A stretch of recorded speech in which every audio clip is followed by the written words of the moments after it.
कि मुसलमानों ने अपना किरदार अदा नहीं किया।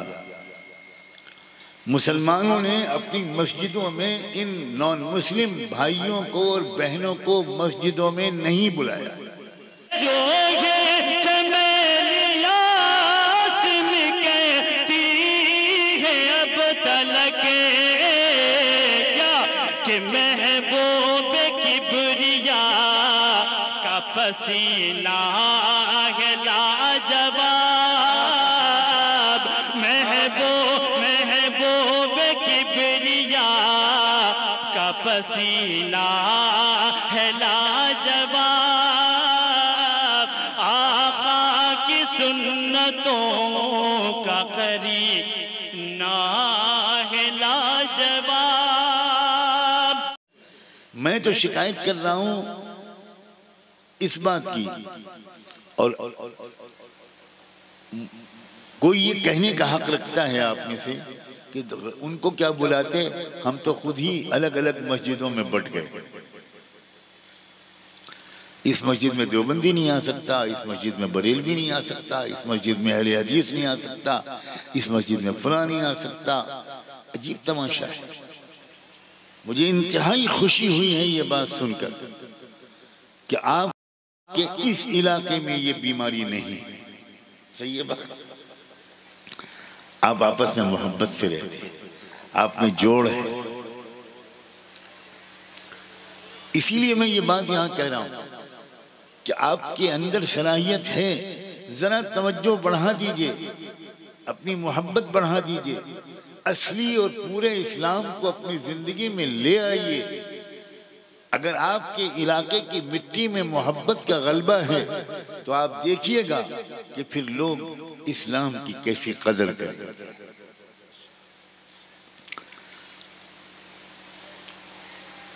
पैदावार जो होती है, यानी इंसानी आबादी, वो किस जमीन में पैदा हुए हैं, इससे उन इंसानों के अखलाक पर असर पड़ता है। अल-बलदु तय्यिबु यख़रुजु नबातुहु बिइज़्नि रब्बिह वल्लज़ी ख़बुस ला यख़रुजु इल्ला नकिदा। कुरान ने कहा कि जो शहर पाक साफ सुथरे होते हैं, पाकीज़ा होते हैं, वहाँ बहुत उम्दा पैदावार होती है। वो पैदावार धान और गेहूं का तज़किरा नहीं कर रहा कुरान, वो मेरा और आपका तज़किरा कर रहा है।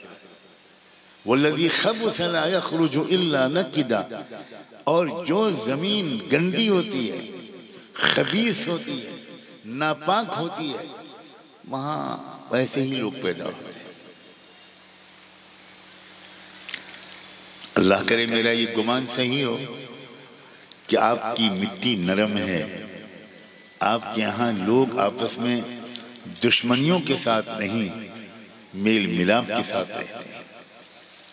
इसलिए जरा एक कदम आगे बढ़ाइए। कहीं पर हमको ठहरना नहीं है। ईमान के लिहाज से हमको आगे बढ़ते ही चला जाना है। अपने रब से ताल्लुक के एतबार से हमको एक जगह पर नहीं ठहरना। हम पहले अब नमाज पढ़ते हैं तो अब नमाज को और अच्छी तरह पढ़ने लगे। क़ुमू लिल्लाहि क़ानितीन। खाली नमाज पढ़ना काफी नहीं है, अच्छी नमाज पढ़ना, उसके फायदे कुछ और है। कैसा दिल को सुकून मिलता है, कैसे इंसान गुनाहों से दूर हो जाता है। इन्नस्सलात तन्हा अनिल फहशाई वल मुनकर। अगर अच्छी नमाज होती है तो इंसान के मिजाज में तब्दीली आती है, उसके ख्यालात बदलते हैं, उसकी ख्वाहिशात बदलती हैं, उसके मुंह से निकलने वाले बोल बदलते हैं, उसकी पसंद बदलती है।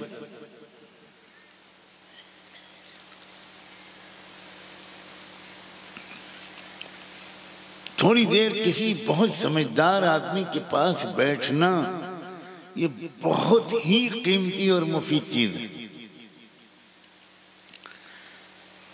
पहले जमाने में इसका रिवाज था कि रोजाना लोग अपने दिन भर के कुछ काम काज के बाद शाम का थोड़ा सा हिस्सा अपनी बस्ती, अपने गांव, अपने शहर के किसी बूढ़े बुजुर्ग समझदार आदमी के पास जाकर कुछ देर बैठते थे और वहां गीबतें नहीं होती थी, किसी की शिकायत नहीं होती थी, अच्छी अच्छी प्यारी प्यारी बातें। अब नौजवान लड़के अपने बाप और दादा के पास नहीं बैठते, बिल्कुल खत्म हो गया वो रिवाज। तो पुराने संस्कार, पुराने अदब आदाब तहजीब, पुरानी रिवायात हमारी नई नस्ल में कैसे मुंतकिल हो गए? दोनों के दरमियान एक फासला है। बहुत मीठा अंदाज होता था बुजुर्गों का बच्चों को समझाने का, सख्ती नहीं होती थी, लहजे में कड़ापन नहीं होता था, डांट डपट तो साल में एक दो बार होती होगी। प्यार से समझाते थे, मोहब्बत से करीब करते थे और बच्चे और बच्चियों की तरबियत शानदार होती थी। मेरे दोस्तों, आज कहां तरबियत हो रही है बच्चों की? कौन बाप है जो अपने बच्चे के साथ प्यार से बैठ के कुछ बातें करता है? बाप और बेटे के दरमियान छोटा थोड़ा सा फासला रहता है, साथ में बैठकर प्यार से मोहब्बत के अंदाज से बाप बेटे से बात नहीं करता, बेटा बाप से जिंदगी का सबक सीखता नहीं, पूछता नहीं। ये कैसे नौजवान है जो अपने बाप से या दादा से या किसी घर के बड़े से या अपनी माँ से या अपनी दादी नानी से बैठकर पूछते नहीं क्या जरा अम्मा और कुछ बताइए, दादा और कुछ बताइए। बिल्कुल खत्म हो गया ये रिवाज। कॉलेज की पढ़ाई ने बच्चों को बड़ों से दूर कर दिया। बच्चों के अंदर गुरूर आ गया कि हम बहुत पढ़े लिखे हैं, अब्बा जाहिल हैं। अब्बा किसी क्या बात करें? बाप और दादा अगर अनपढ़ भी हैं और बेटा चाहे जज और आईएएस बन जाए, यकीनन बाप ज्यादा समझदार है, यकीनन दादा ज्यादा समझदार है। डिग्री से समझदारी नहीं आती, तजुर्बों से समझदारी आती है और तजुर्बे बड़ों को ज्यादा होते हैं।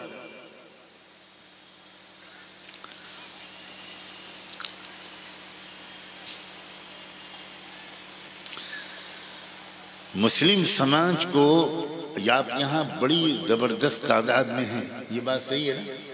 मुसलमानों की आबादी यहाँ कितने परसेंट है? अल्लाह बता रहे हैं कि 70%, 70% यहाँ मुसलमानों की आबादी है। इसका क्या मतलब हुआ? बड़ी खूबसूरती से अगर आप लोग और अच्छे मुसलमान बन जाएं, अखलाक में, मामलात में, जज्बात में, बातचीत के अंदाज में, सड़क पर चलने के अंदाज में, कुरान ने चलने का भी सलीका सिखाया है। वइबादुर रहमान अल्लज़ीना यमशूना अलल अर्दि हौना। कुरान ने बातचीत का भी सलीका सिखाया है। कितनी ऊंची आवाज में बोला करो, कितने हल्की आवाज में बोला करो, हर चीज का सलीका सिखाया है। 70% आबादी, यानी अगर ये मुसलमान एक समाज बना लें अपना, अपने झगड़ों को थाने और कचहरी में ले जाने के बजाय किसी अच्छे आलिम दीन से तय करा लें, दारुल क़ज़ा में जाकर मसले को हल करवा लें। अव्वल तो ये कोशिश होनी चाहिए कि झगड़ा हो ही ना।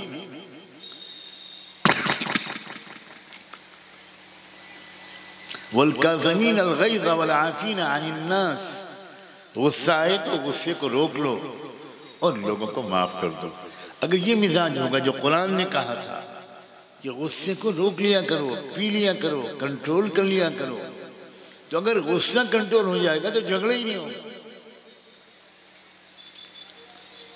अब इसी गुस्से की वजह से तलाक़ें होती हैं और गुस्से में आकर आप तलाक देते हैं तो माशाल्लाह अच्छा बैट्समैन 24 से कम तो मारता नहीं।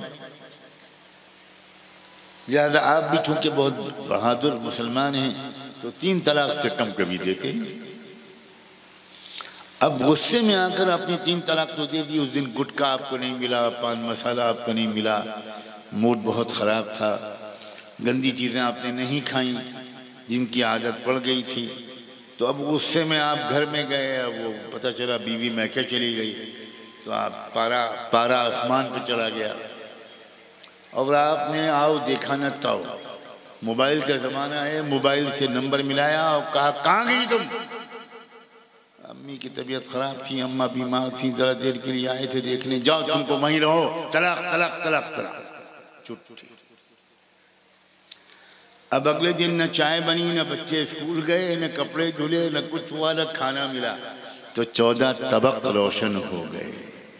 अब बीवी की कदर आई, तब आए इन उलमा के पास जिनसे ज़्यादा दोस्ती है उनके पास, और उनसे आकर कहा कि वो गलती हो गई, गुस्सा बहुत आ गया था, इसलिए गलती से 3 तलाक दे दी, मौलाना साहब कुछ कीजिए ना, बीवी वापस दिलाइए हमको, और हम तो आपके मदरसे को चंदा भी देते हैं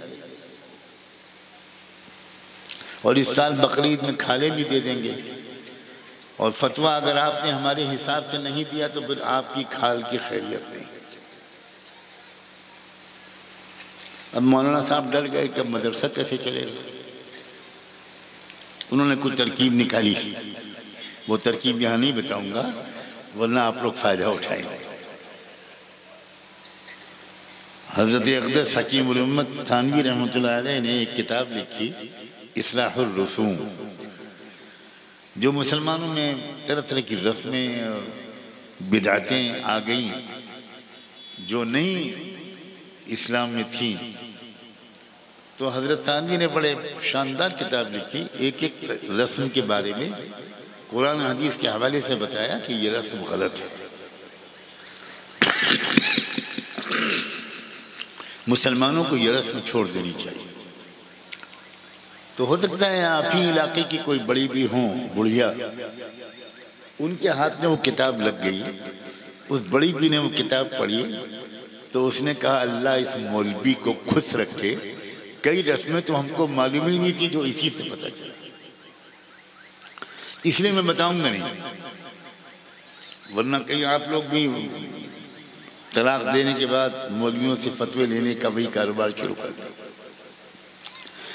क्यों गुस्सा काबू में नहीं आता? गुस्सा काबू में इसलिए नहीं आता कि दिल और रूह को सुकून नहीं है, और दिल और रूह को सुकून क्यों नहीं है? इसलिए कि हम अपने अल्लाह को याद नहीं करते। दिल का सुकून अल्लाह की याद से मिलता है। अला बिज़िक्रिल्लाहि तत्मइन्नुल क़ुलूब। अब हम अल्लाह को याद करें, अच्छे रुकू, अच्छे सजदे, अच्छी नमाजें, अगर ये होगा तो दिल को सुकून होगा। तो जब दिल को सुकून होगा तो घर एक जन्नत बन जाएगा, घर में हंसियों, खुशियों, मुस्कुराहटों, कहकहों और मोहब्बतों का माहौल हो। गुस्सा, गर्मी और लड़ाई झगड़े का माहौल बिल्कुल नहीं हो।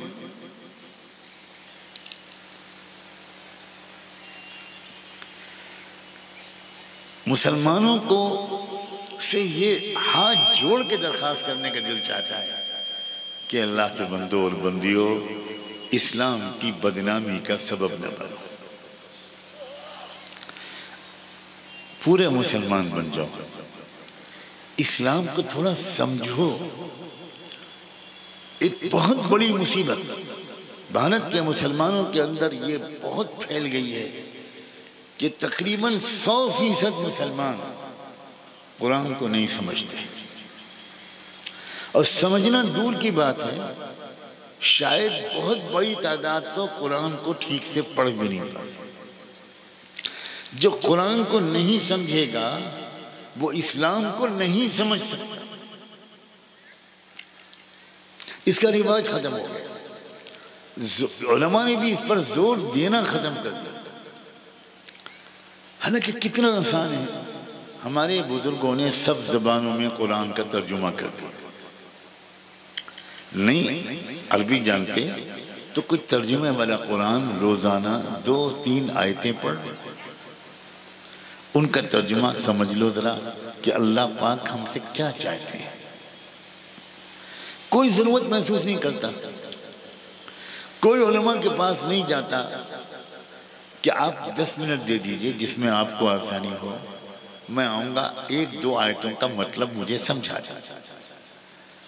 और मैं इसलिए चाहता हूँ कि मतलब समझ जाऊँ कि मैं अपनी ज़िंदगी में तब्दीली कुरान की रोशनी में लाऊं।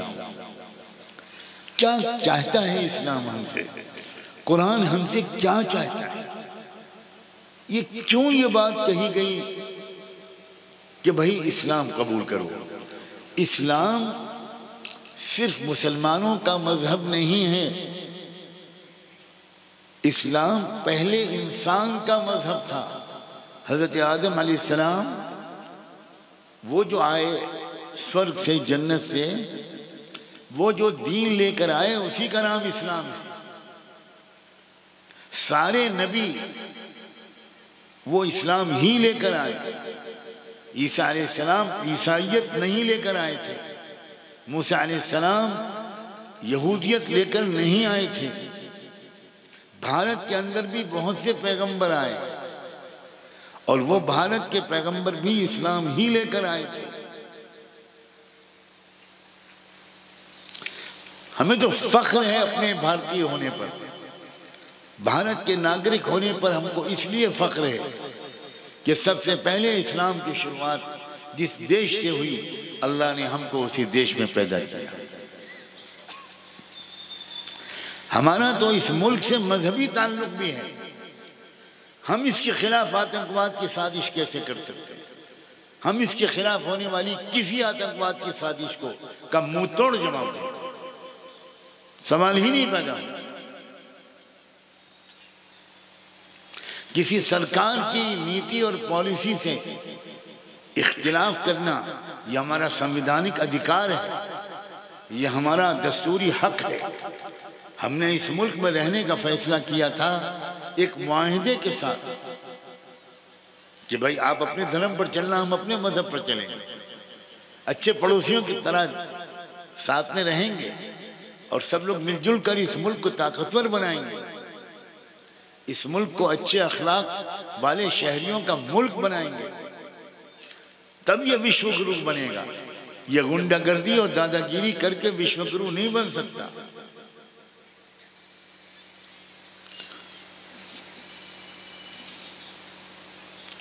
मगर मुसलमानों ने, मुझे नहीं मालूम ये क्या हुआ है, मुसलमानों के जहन से, उनके बड़े बड़े कायदीन और उलमा के जहन से ये बात निकल गई है कि हमें खाली अपने अधिकार नहीं मांगना, हमको इस देश को बदलने के लिए अपनी पूरी ताकत लगानी है। कुरान ने साफ कहा है, इल्ला तफ़अलूहु तकुन फितनतुन फिल अर्दि व फसादुन कबीर। अगर तुम अपनी जिम्मेदारी समाज को सुधारने के सिलसिले में अदा नहीं करोगे तो याद रखना मुल्कों में फितना व फसाद बर्पा होगा। ईसा अलैहिस्सलाम ने अपनी कौम से कहा था, तुम जमीन का नमक हो और अगर नमक ही खराब हो जाए तो खाने को क्या चीज दुरुस्त रखेगी। हम जमीन का नमक हैं, हम इस मुल्क का नमक हैं, लेकिन हम बिगड़े हैं और हमने तमाशा देखा है बिगड़ते हुए लोगों का। बिगड़े हुए लोगों की नकल कर रहे हैं, हमारी नौजवान लड़के नकल कर रहे हैं बिगड़े हुए लोगों की, हमारी लड़कियां नकल कर रही हैं बिगड़े हुए लोगों की, जैसे हमारे पास कोई नमूना है ही नहीं। क्या हो गया लोगों, हमारी लड़कियां उस तरह का हेयर स्टाइल बनाती हैं जैसी कोई नाचने गाने वाली फिल्मी अदाकारा, वो उसके बालों के स्टाइल की नकल हमारी बच्चियां करें। क्या ये बच्ची मुसलमान कहलाएगी? क्या ये बच्चियों के माँ बाप का कसूर नहीं है? क्या उन्होंने अपने बच्चों और बच्चियों का जहन नहीं बनाया? तुम्हें किसी की नकल नहीं करनी, तुम्हारे सामने शानदार नमूना मुहम्मदुर रसूलुल्लाह, खूबसूरत तरीन नमूना। लाए तारीख, पूरी इंसानी तारीख, उनसे बेहतर कोई नमूना ला पेश करे, कोई नमूना पेश करे। तुम महात्मा गौतम बुद्धा की बात करते हो, हम उनका एहतराम करते हैं, लेकिन महात्मा गौतम बुद्धा की बीवी नहीं थी, औलाद नहीं थी।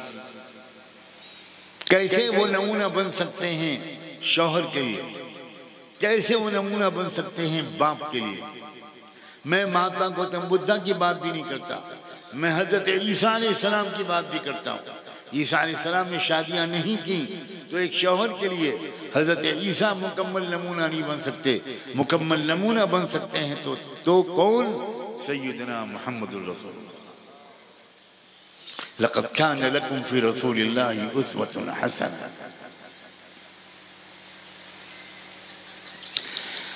मुहम्मदुर रसूलुल्लाह गरीबों के लिए नमूना है। ऐसी गुर्बत उन्होंने झेली है जो शायद ही दुनिया में कोई गरीब झेलता हो। मुहम्मदुर रसूलुल्लाह बादशाहों, हुक्मरानों, मंत्रियों, संतरियों के लिए भी नमूना है, इसलिए कि उन्होंने ज़बरदस्त हुकूमत चलाई और बड़ा ज़बरदस्त इंसाफ दिया हर शहरी को। मुहम्मदुर रसूलुल्लाह यतीम बच्चों के लिए भी नमूना है, इसलिए कि उन्होंने यतीमी की ज़िंदगी गुजारी। हर एक के लिए नमूना है। वो बेहतरीन बाप थे, बेहतरीन नाना थे, बेहतरीन शौहर थे, बेहतरीन ताजिर थे, बेहतरीन पड़ोसी थे, बेहतरीन इंसान थे। काश कि हमारे लोग ये नस्ली तौर पर मुसलमान होना काफ़ी नहीं। हम मुसलमान इसलिए हैं कि हम मुसलमान घर में पैदा हो गए, ये बिल्कुल काफ़ी नहीं है। डॉक्टर के घर में पैदा होने से कोई डॉक्टर नहीं, जज के घर में पैदा होने से कोई जज नहीं बन जाता, वो तो उसको मेहनत करनी पड़ेगी। ये अलग बात है कि जज के बेटे के लिए जज बन जाना दूसरे बेटे के लिए की बनिस्बत आसान होगा, इसलिए कि उसका बाप खुद जज है। डॉक्टर के बेटे के लिए डॉक्टर बनना आम आदमी के बेटे के बनिस्बत यकीनन आसान होगा, इसलिए कि उसका बाप खुद डॉक्टर है, वो रहनुमाई करेगा। मुसलमान के बेटे के लिए मुसलमान बनना यकीनन ज़्यादा आसान है, शर्त यह है कि वो असली मुसलमान का बेटा हो। वो नस्ली मुसलमान का बेटा हो तो ऐसे ही होगा जैसे आजकल हो रहा। 40 दिन लगातार बहुत कम हैं जो 40 दिन लगातार 5 वक्त की नमाज बाजमात पढ़ते हैं।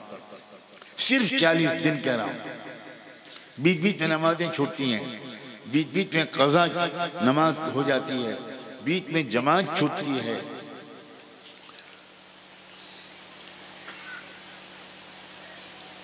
मेरे बहुत प्यारे भाइयों, देखो ये इलाका बहुत नरम है और बड़ी इस्तेदाद और सलाहियत अल्लाह ने आपके इलाके में रखी है। शायद आपको खुद पता नहीं है कि आपके इलाके में कैसी ख़ास सलाहियत और इस्तेदाद अल्लाह ने रखी।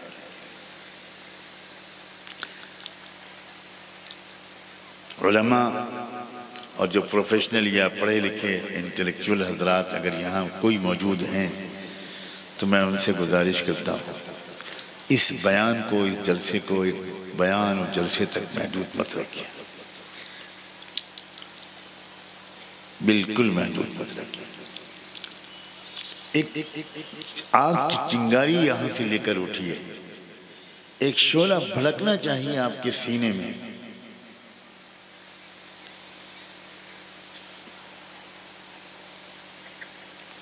एक इरादा और फैसला करके यहाँ से उठिए कि हम अपने इलाके के जहाँ इतनी बड़ी मुस्लिम आबादी है इसको एक नमूने की मुस्लिम आबादी बनाएंगे।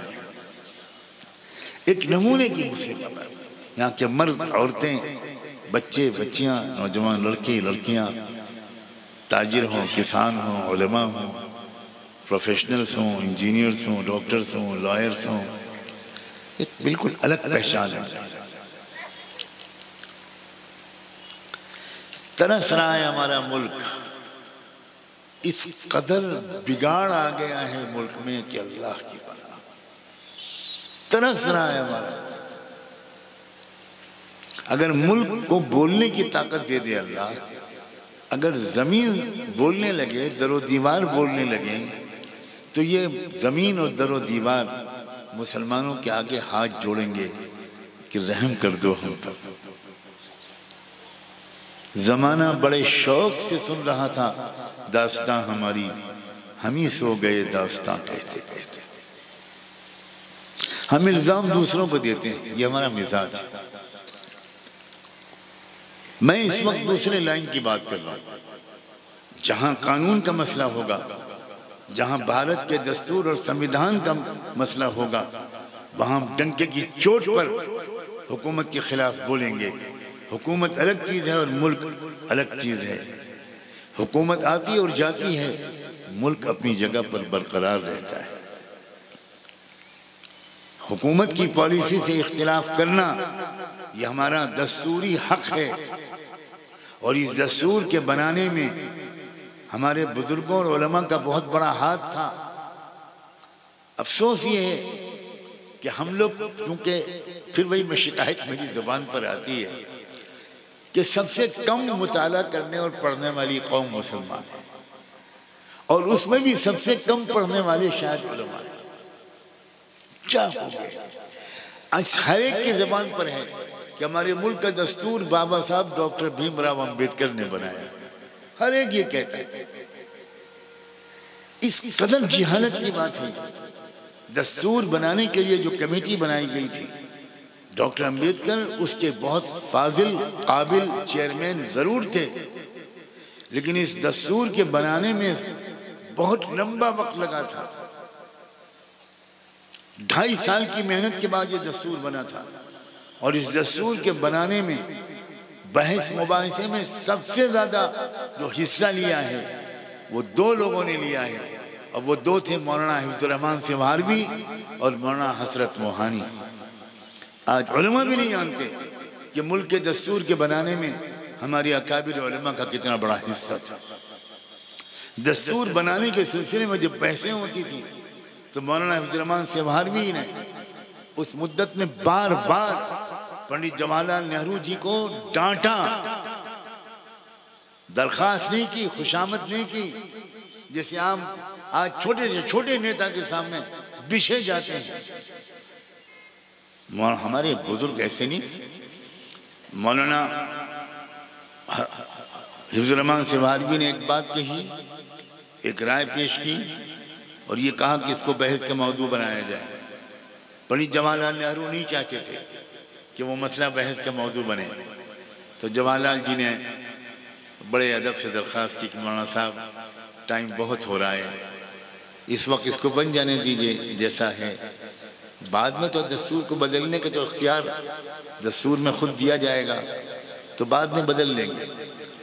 मौलाना हिफ्जुर रहमान ने बुरी सख्त लफ्जों में, सख्त लहजे में डांटा। ये जवाब देने का आपको किसने हक दिया है? ये कहने का हक आपको किसने दिया है? किसकी तरफ से आप बात कर रहे हैं? राजेंद्र प्रसाद खामोश हैं, अंबेडकर खामोश हैं, आप किस हैसियत से बोल रहे हैं? नेहरू को माफी मांगनी पड़ी,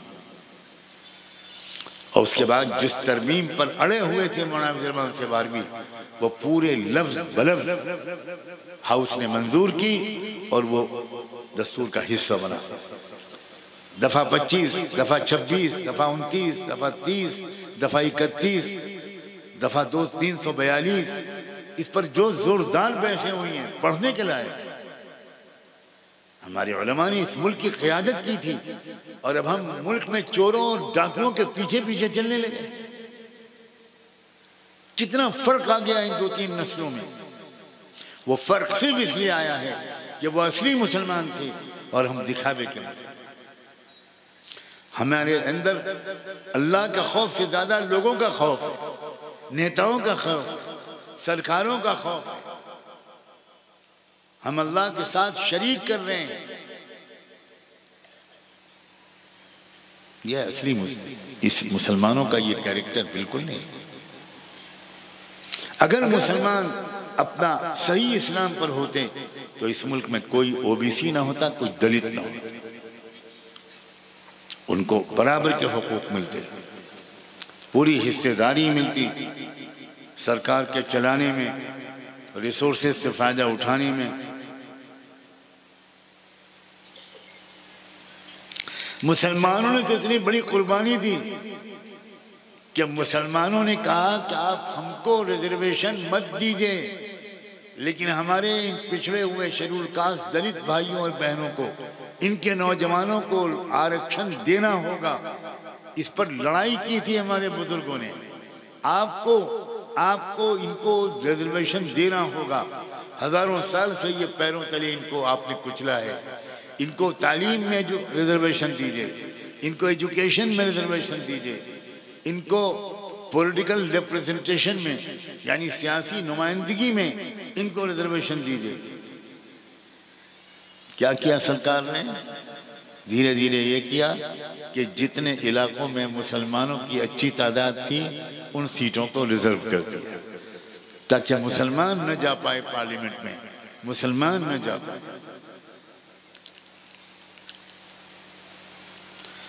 एक बेदारी की जरूरत है, एक हिम्मत की जरूरत है, एक वाकफियत की जरूरत है। मैं उलमा से गुजारिश करूंगा, आप छुट्टी के मौके पर चंद दिन के लिए मुझ फकीर के पास आ जाइए। मैं आपको कुछ नोट्स लिखवा दूंगा, कुछ हवाले लिखवा दूंगा।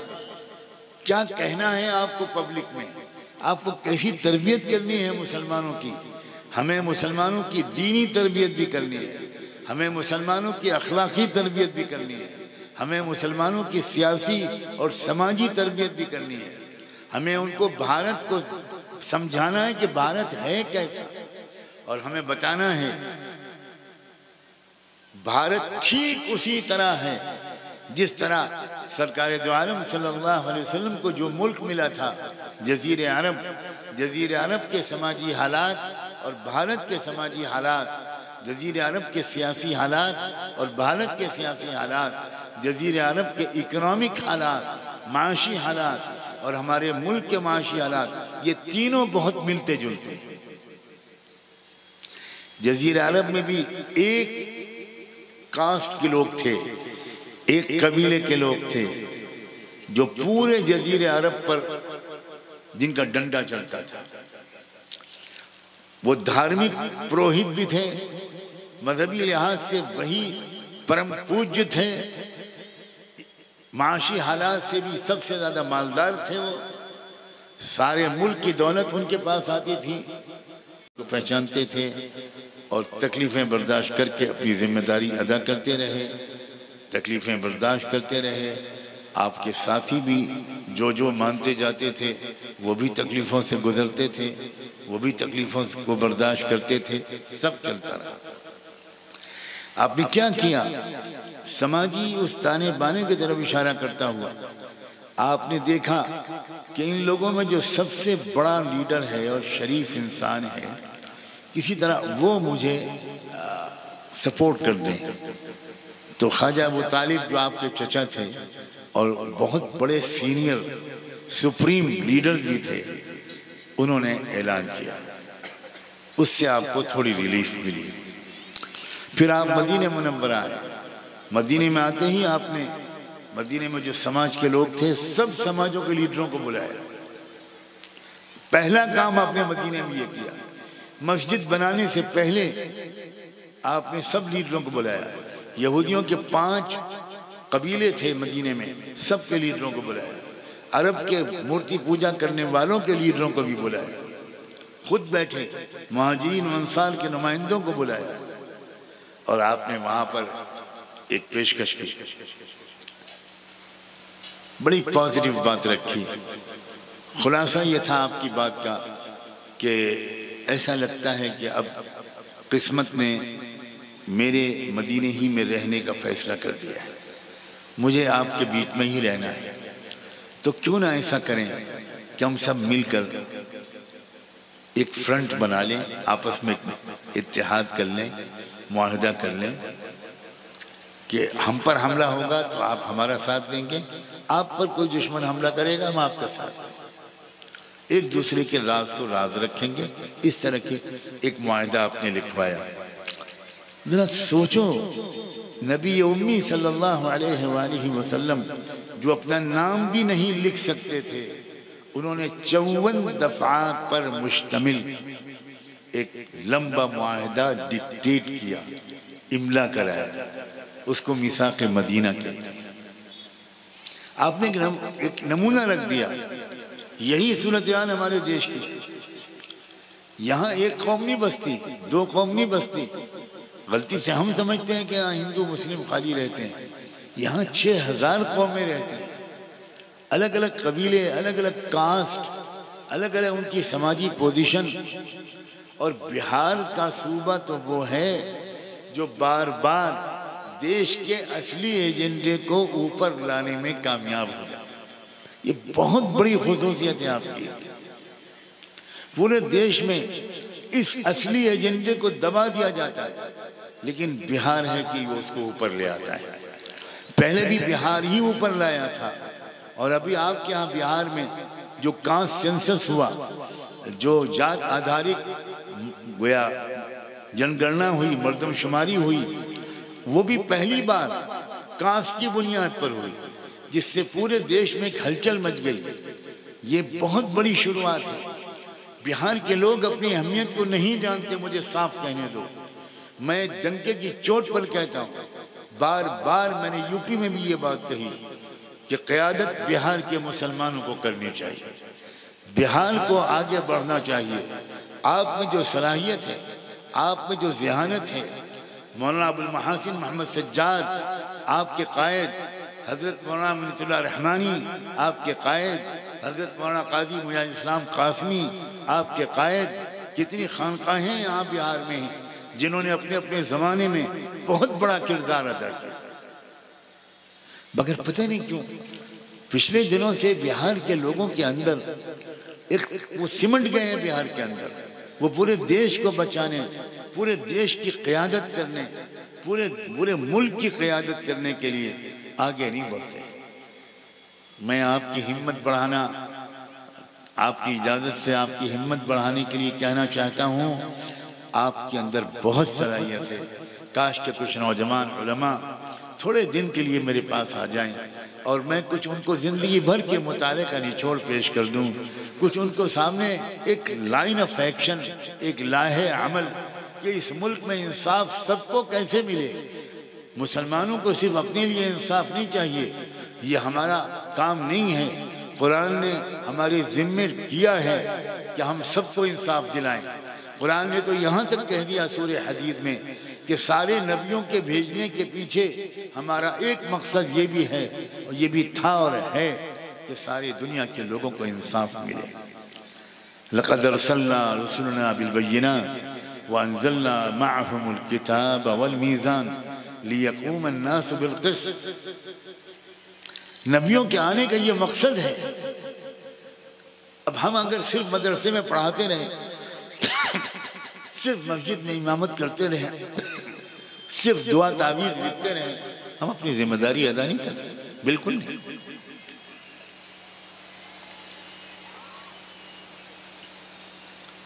लेकिन इसके लिए एक हिम्मत और सलाहियत की जरूरत है, पक्के ईमान और यकीन की जरूरत है, अल्लाह को पहचानने की जरूरत है। कोई नफा नहीं पहुंचा सकता, कोई नुकसान नहीं पहुंचा सकता उस नफे से ज्यादा जो अल्लाह ने हमारी किस्मत में लिखा है, उस नुकसान से ज्यादा जो अल्लाह ही की मर्जी से हमें पहुंचे। सब कुछ तो अल्लाह ही के हाथ में है। कौन है वो अल्लाह? कौन है वो रब्बुल आलमीन जिसको हमने अपना रब माना है? तो मेरे बुजुर्गों, मैं अपनी बात यहीं पर मुकम्मल करता हूँ। आपको अभी मज़ीद बुजुर्गों से इस्तिफ़ादा करना है। बस इतनी ही गुजारिश है कि इज्तिमाई सोच पैदा कर लीजिए, इज्तिमाई फ़िक्र पैदा कर लीजिए और हिम्मत के साथ बड़ी नियत कीजिए, बड़े इरादे कीजिए। कम से कम अपने ज़िले को, कम से कम अपने इलाके को आप इंसाफ और अमन का एक नमूना बना दें। मुसलमान यहाँ के रहने वाले वो सच्चे मुसलमान बन जाएं, मामलात के लिहाज से भी, रहने सहने और कारोबार के तौर तरीक़े के लिहाज से भी, शादी ब्याह के तौर तरीक़े के लिहाज से भी गलत रस्मों को अपने घरों से निकालें। नो जहेज़, नो तिलक, ये सब गैर इस्लामी और काफिराना और मुशरिकाना आदतें हैं। अल्लाह ताला सही मुकम्मल सच्चे पक्के मुसलमान बन जाने की हमें तौफीक दे और पूरे इस्लाम पर अमल करने का आप फैसला करके यहाँ से उठें। मैं उम्मीद करता हूँ कि आज आप ये फैसला ज़रूर करेंगे इंशाअल्लाह। देखो खाली वक्ती तकरीर बहुत बुरी बात है, सुनकर चले जाओ, कोई तब्दीली ना आए। कल से ही आप एक काम शुरू करें, वो ये कि आप कुरान की 2-3 आयतों का मतलब समझने की कोशिश शुरू करें। कल से बिना देर किए 2-3 आयतों का मतलब समझिए, गौर कीजिए और फिर अल्लाह से मांगिए कि अल्लाह आपने इन 2-3 आयतों में जो कुछ कहा है वो मेरे अंदर उतार दे। ये अगर आपने कर दिया तो इंशाअल्लाह बहुत जल्द एक इज्तिमाई तब्दीली आपके इलाके में आएगी। अल्लाह ताला आपका वो सबको आबाद रखे और दोनों जहान की खुशियाँ हमारी आपकी किस्मत में लिख दे। जज़ाकुमुल्लाह।